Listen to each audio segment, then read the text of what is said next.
and all 50 states and the territories.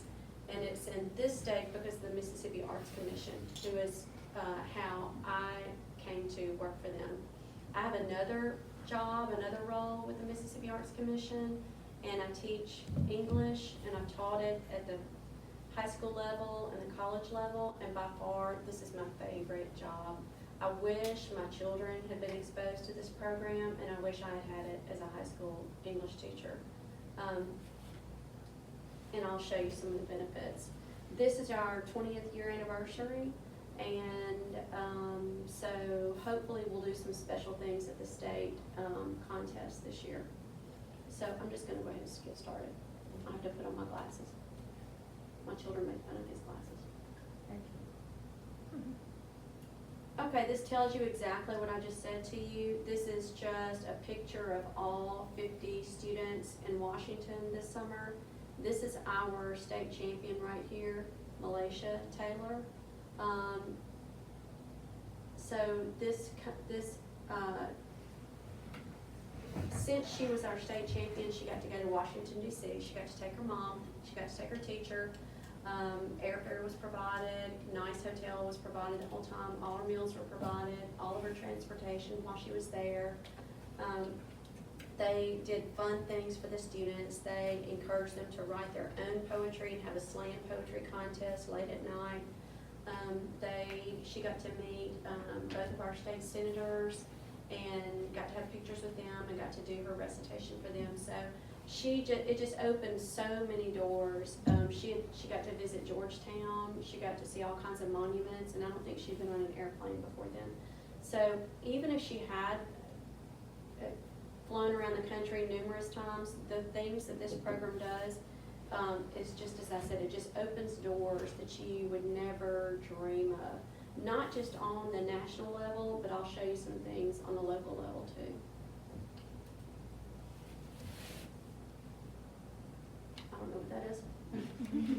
This just tells you why it was created, and it does all of these things. It just helps students gain confidence. It helps them to appreciate poetry more and spoken word, and just the power and the magic of language. This is who won the national last year. She's from Florida. This is just what I just said. Okay, I want to stop on this slide because so the students of the state champions are allowed to enter into a contest called Poetry Ourselves. That is a contest in which they write their own poems. It only exists on the national level. That man right there is a nationally known poet. His name is Jose Alvarez, and he wrote a book, and so he judged that contest, but he also attended all of the dinners, he spoke to the students, and he's signing their books for them right there. And so this is just an example of some of the things that the students are exposed to, even if they weren't in that contest. This is on the national PowerPoint, but this is Mississippi State Champion. They chose our media stuff for their slideshow. That's David Lewis, the Executive Director of MAC, and then there's Malaysia. And what I want to talk about on this slide is that this was at our state contest in Jackson. All the students this year got to be interviewed by a TV producer. They got to be on television with their interviews. Then the whole program was on television. A lot of schools had a watch party, so they get to see themselves on TV. So it's just a really cool experience to be in a television studio. The judges for the state contest were super well-known intellectual writers and academicians, and so they get to talk to the students after their recitations, and that's just a really cool experience for the students too. This is the flow chart. So you start with the local contest, which would be the one here, and then the winners go to the regionals. There's 3 regionals. There's the Central, the South, and the North. This group would be in the North, so y'all would go to Ole Miss. Not Ole Miss, but they have, the Yoknapatawpha Arts Center has a contest there, and And then the 3 regional winners, first, second, third place, come to the state, the one I was just telling you about. That's in Jackson. And then the winner goes to the national contest, and that's in DC. So this shows you sort of the progression of it. I try not to get involved in the local contest because I want everybody to win. I want them all to go with me to DC, and I don't want anybody to think I have favorites. So I help as much as I can. People have access to my phone number, my email. I give all kinds of hints on poems to use and poems not to use, but I don't go to them. But obviously I'm there at the regionals. So the state contest is just 3 kids? No, the state contest is 9. First, second, third from 3 regions. First, second, and third from each region? Mhm. Okay. And last year we had a tie in the central region, so there were 10. Oh, okay. Mhm. And they got a cool little piece of local art that was only done for Poetry Out Loud that was really cute. So with the local contest, like how is that subdivided? Like, is it just like you all win or defined? Like, how does that, wow. So it would Okay. be whoever decides to lead a contest. Usually it's a school. Sometimes librarians do it. I'm talking to a museum in the Delta right now that's wanting to do one. In the past, the B.B. King Museum has done one. This obviously is a museum that's running one, but usually it happens in the schools. Most of the time, it's a drama teacher, an English teacher, but I do have 2 schools in which one was a secretary that wanted the contest brought to the school. So ours will be Never here. heard of it. Mhm. Okay, cool. Yeah.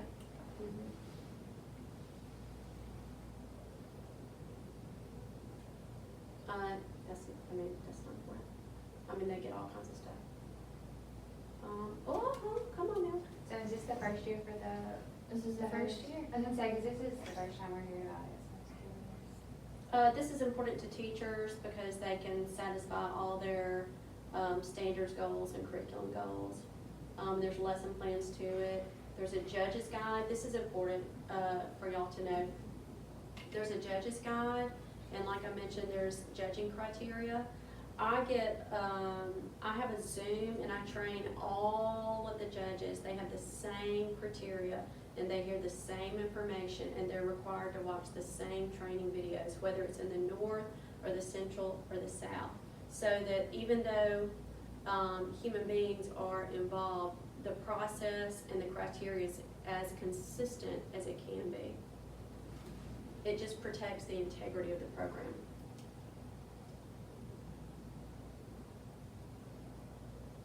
I'm going to take y'all there in a minute, both of those places.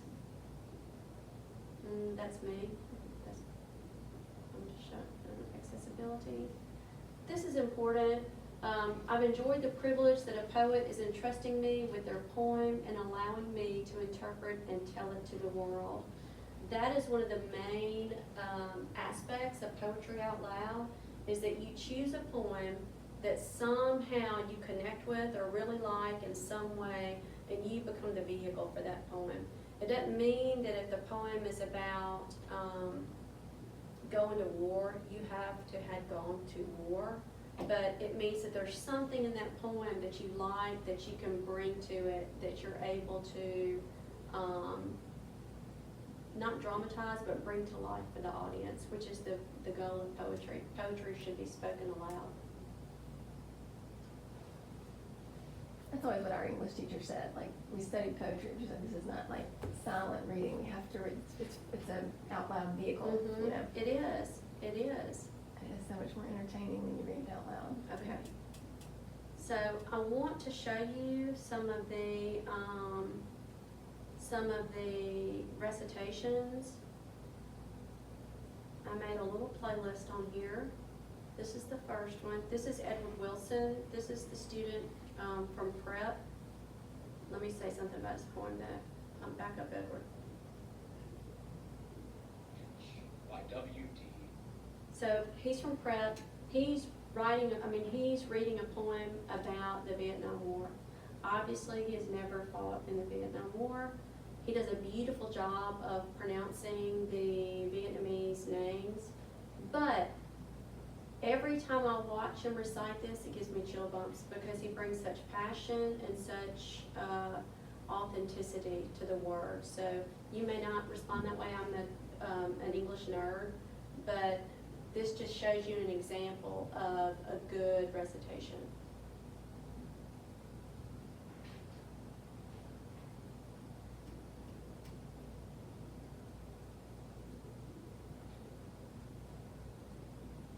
What if I didn't shoot the old lady running away from our patrol? Or the old man in the back of the head? Or the boy in the marketplace? Or what if the boy, but he didn't have a grenade? And the woman in Wade didn't lie in the rain in a mortar pit with 7 Marines just for food? Gaffney didn't get hit in the knee.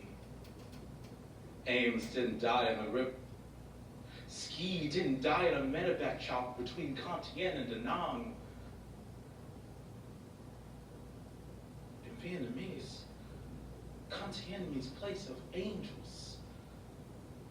What if it really was? Instead of the place of rotting sandbags, incoming heavy artillery, rats, and mud, what if the angels were Ames and Ski? Or the lady, the man, and the boy? And they lifted Gaffney out of the mud and healed his shattered knee. What if none of it happened the way I said? Would it all be a lie? Would the wreckage be suddenly beautiful? Would the dead rise up and walk?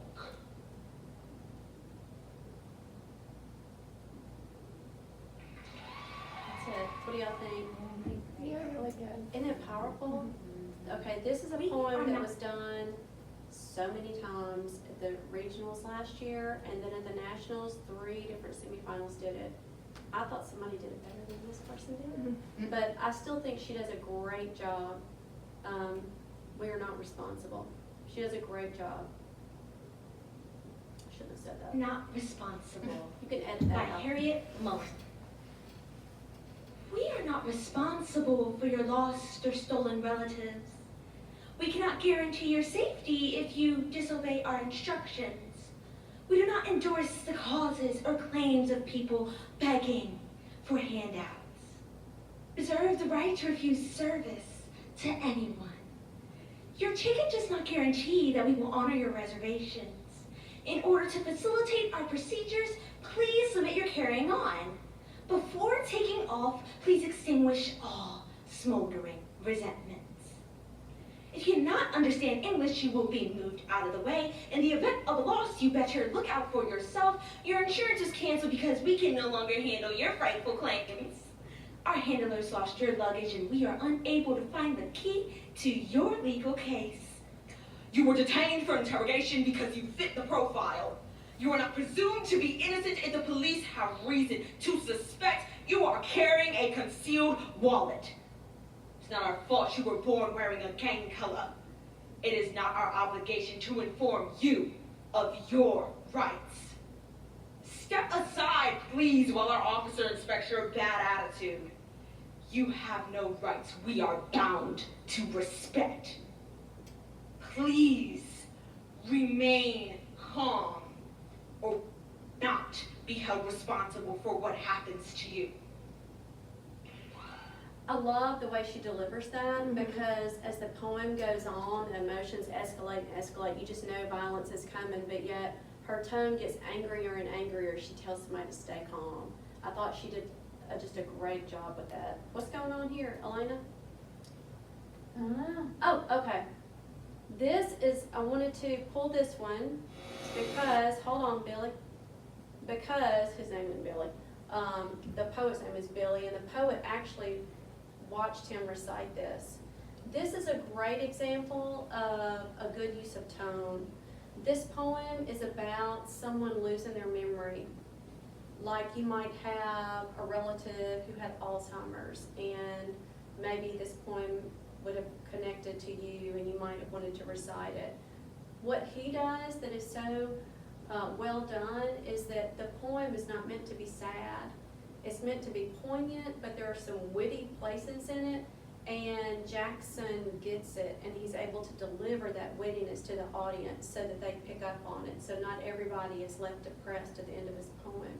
So that's part of sort of the mystery and the magic of Poetry Out Loud, is choosing a poem and getting the right tone with it, like the other students did in front of him.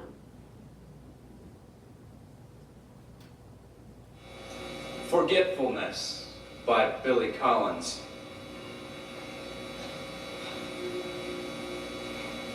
The name of the author is the first to go, followed obediently by the title, the plot, the heartbreaking conclusion, the entire novel, which suddenly becomes one that you have never read, never even heard of, as if one by one the memories you used to harbor to retire to the southern hemisphere of the brain, to a remote fishing where there are no phones. Long ago, you kissed the names of the 9 muses goodbye and watched the quadratic equation pack its bag. And even now, as you memorize the order of the planets, something else in a way. A state flower, perhaps. The address of an uncle. The capital of Paraguay. Whatever it is you are struggling to remember, it is not poised on the tip of your tongue, or even lurking in some obscure corner of your spleen. It is drifted off down a dark, mythological river, whose name begins with an L as far as you can recall. On your own way to you will join those who have even forgotten how to swim and how to ride a bicycle. No wonder you rise in the middle of the night to look up the date of a famous battle in a book on war. No wonder the moon in the window seems out of a love poem you used to know by heart. Okay, yesterday I included one more because the school I went to Tom had Brady a is state, my customer. Looks like I just missed her. Had a, She's a Hertz Gold Plus Rewards member, so. had a state champion whose sister won. Do y'all want to watch another one, or y'all good on recitations? I'm trying to be mindful of your time. Okay, we'll do one more. We'll do one more. Okay.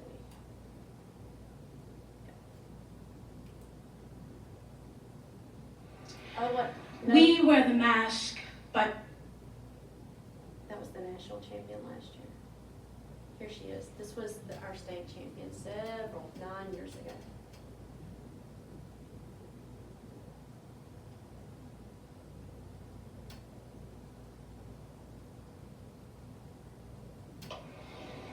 A Narrow Fellow in the Grass by Emily Dickinson.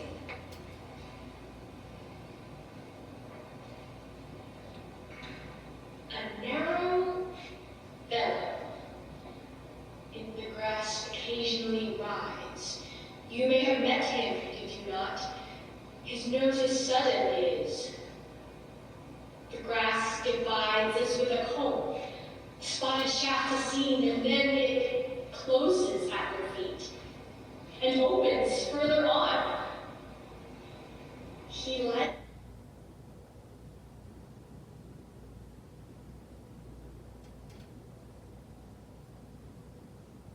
Don't know where I start.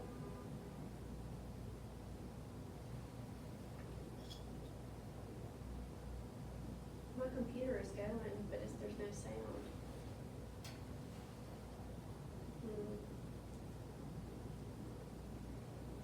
Oops.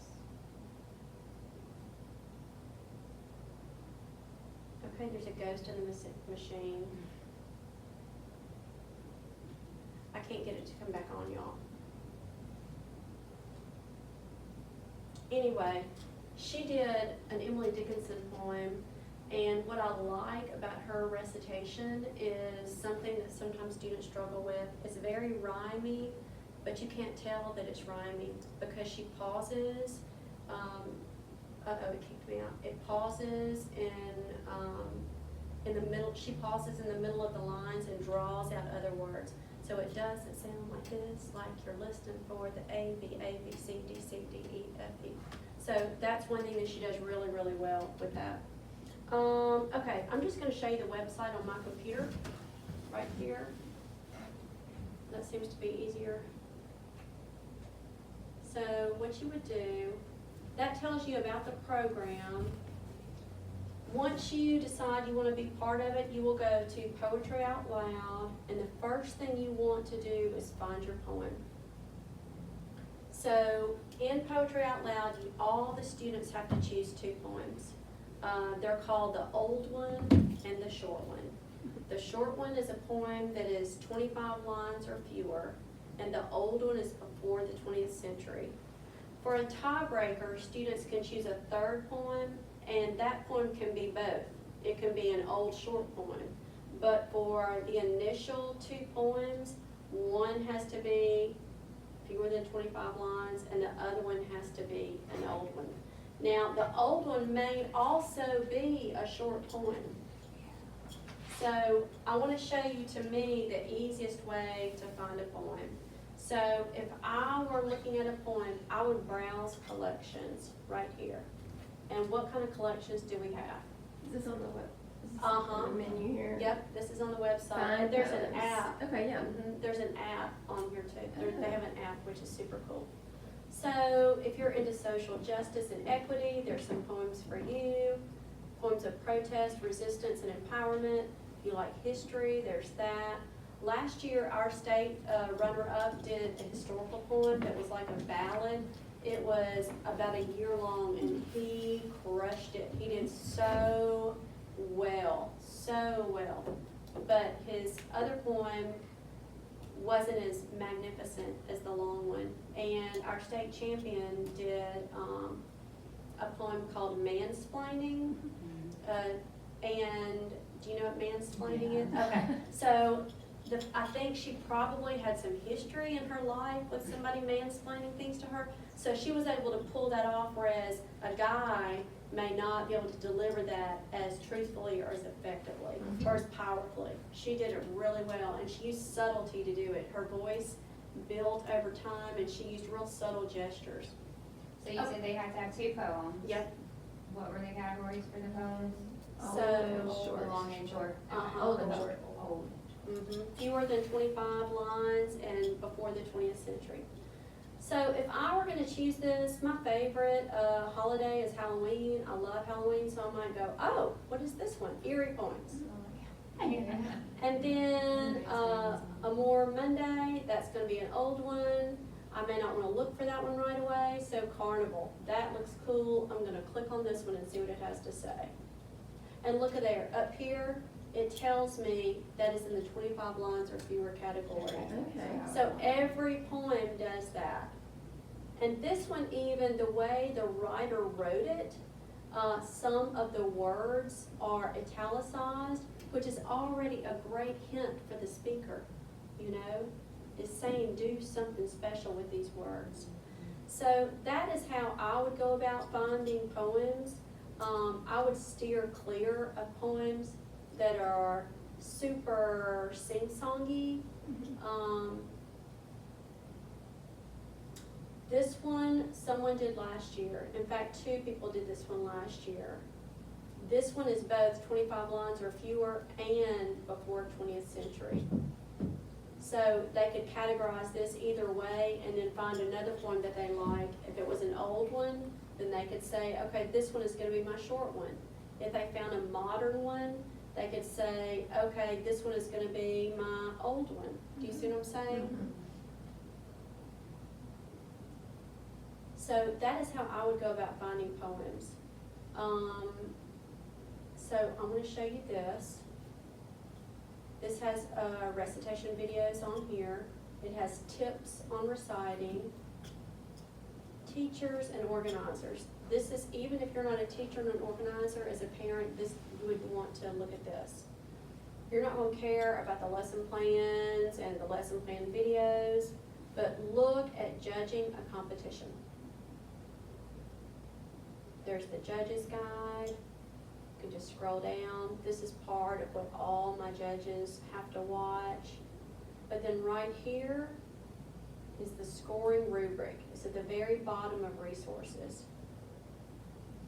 And I urge all contest organizers to go ahead and print these out and hand them out to students and let them practice judging each other. It tells you all of the categories: physical presence, voice and articulation, interpretation, evidence of understanding, and overall performance. And then it says, this line right here is the weakest, and then this is the best.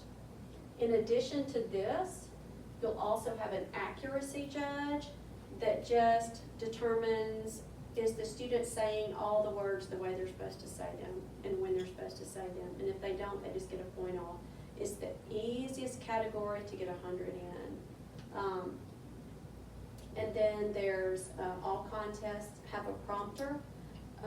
Last year at my Northern Regional, I had a student who got up on stage and forgot, and she had to be prompted, and then she forgot again, and then she started crying.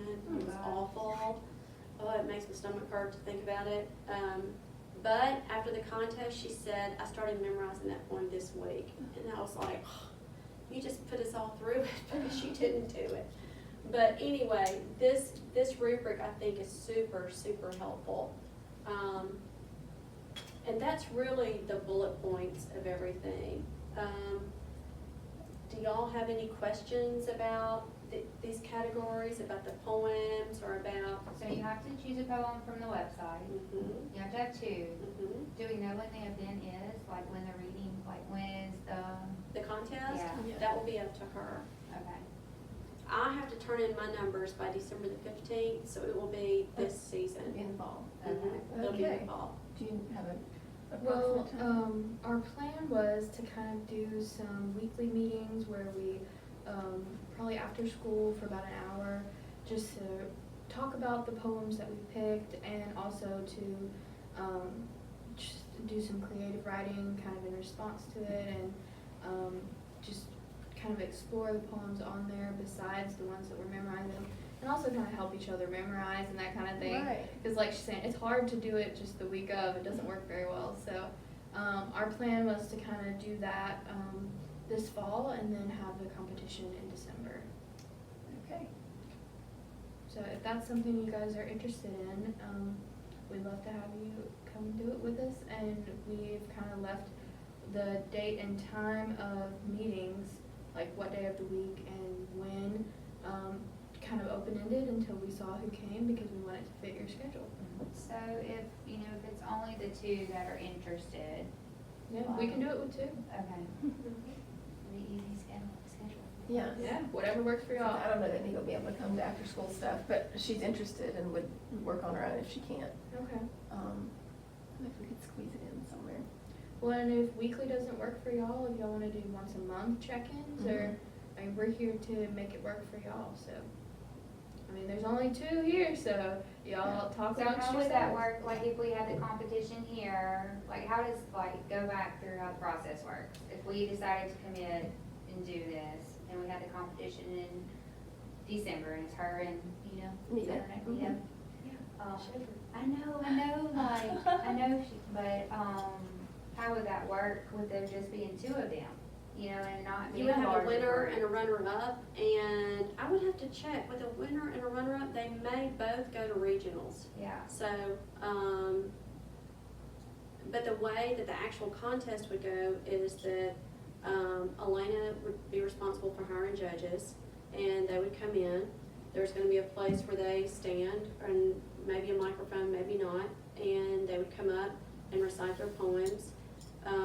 One after the other, or long, short? Yeah, well, you don't have to do the long first and then the short, and Mhm. you don't have to do the same one that somebody else is doing. You can decide which one you wanna do first and which one you wanna do second. And then both students or all students, I have a feeling, because I had some other students that were interested in this contest too here, but, they just couldn't make it to the meeting. But you'll have the first round with everybody's first pick of their poem. So if they have one that they're especially, they just feel like they've got this one in their pocket and they want to lead into the contest with this one, that'll be their first poem. And they'll go first. and then that round will end, and then they'll start the second round. So that's how that goes. I feel like I just hit bullet points. Have I explained things well enough? Okay. If you have questions about the categories of judging, you can call me. My number's on the state website for POL. My email is, or I can give it to you. Catherine has it. I can give you my number. But there are also videos on here that show you exactly what each one of these categories means. Because sometimes they're sort of like a Venn diagram, they have a lot of overlap, especially the interpretation and the evidence of understanding. The presence is just, do they own their space, do they have boys, are they up there doing like this, you know, so, I mean, that's easy. So, will you guys contact us with, like, what's next step, I guess, for me? Next step is deciding, you know, if y'all are interested and / what the schedule, what kind of schedule would work best for y'all. Mhm. We have some other students who may or may not come, but y'all are here, so y'all get first dibs on how you want the schedule to work. Like I said, we're here to facilitate it. I'm here all day, so whatever works for you, I'll be here. Okay. Well, the first thing you would do is set a date for your contest, Mhm. and then, you know, Mhm. she would let everybody know when that is, and then y'all can work out your practice schedule. My potential date for the contest had been probably the second week of December, that Tuesday or Wednesday possibly. Okay. Would that take place during school hours or like after school No, hours? it would be after school or in the evening probably. If the normal time, it would probably just be whatever time we normally met, just because we know that would work for y'all's schedule. Probably just be here, probably in this room. Yeah. So that would be December 10th or 11th had been kind of my rough thought, but y'all look at your calendars if you're wanting to do it, and like I said, we have multiple rooms here, so even if other people are having an event here, we can still have our thing when it needs to happen. Yeah. Do they need to be in the New Albany School District? And then we've got homeschool friends or friends in the county school, we could tell. Oh yeah, Yes. please do. They Yes. don't have to be public school. The only requirement is that they're in 9th or 12th grade. Okay. So please bring your friends. Yeah. Really, anybody can do it. I mean, this is a program that should be accessible to everybody, whether they're homeschooled Mhm. or in a parochial school or whatever. And I was telling the kids, I was going to this meeting and I was like, I think it's for scholarships, but it's not scholarship money, it's just cash. It is cash money. You don't have to, the state winner gets, I think, $500. I thought it was 200. Maybe it is 200. The school gets 500, or your organization would get 500. And you could use that to buy books, or bring in a speaker, or an author, or do an event, or whatever you want to do with it. And that is true for the monies for the students too.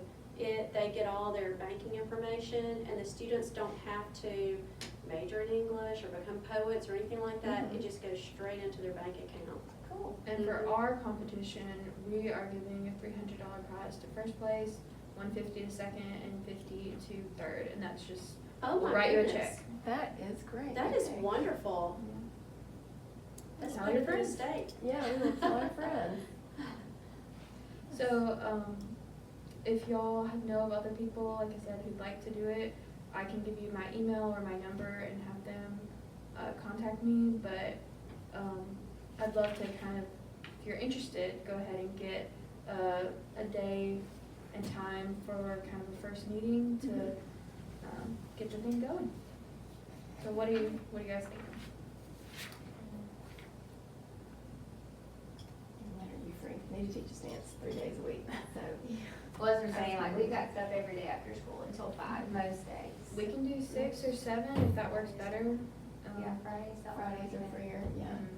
After school, if we're looking for like after school, it doesn't Because matter. Monday and Tuesday band and the rest cross country. Mhm. So maybe Friday after school, is that looking better? Just genuinely depends So typically, it would be Friday after school, or if it was a different day, maybe later, like 6 or 7, Mhm. kind of. Okay. I'd love not to get into dinner time. Yeah, that's kind of what I'm thinking Yeah, too. but like, just say next Friday, for example, I feel like, next Friday's homecoming. Oh. You don't wanna do next Friday. Yeah, homecoming. It'd be nuts. Then you get first weekend of October. That's the middle school musical, but it's not on Friday. Yeah, we have football games on some Fridays, but that's just really. How long of our meeting are we talking about? Probably an hour, Maybe no more not. than an Yeah. hour. You can also do a Zoom meeting. You just get together, read through some poems. Yeah. Talk about the judging. Yeah. Yeah, Um, and if football y'all, games I think would be let's fun. just set the first date and see if we can get more people involved too. Yeah. Yeah.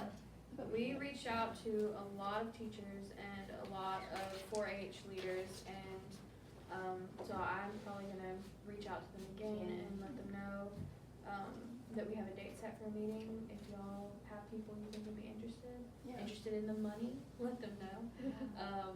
Boys and Girls Club too. Oh, that's Yes. good.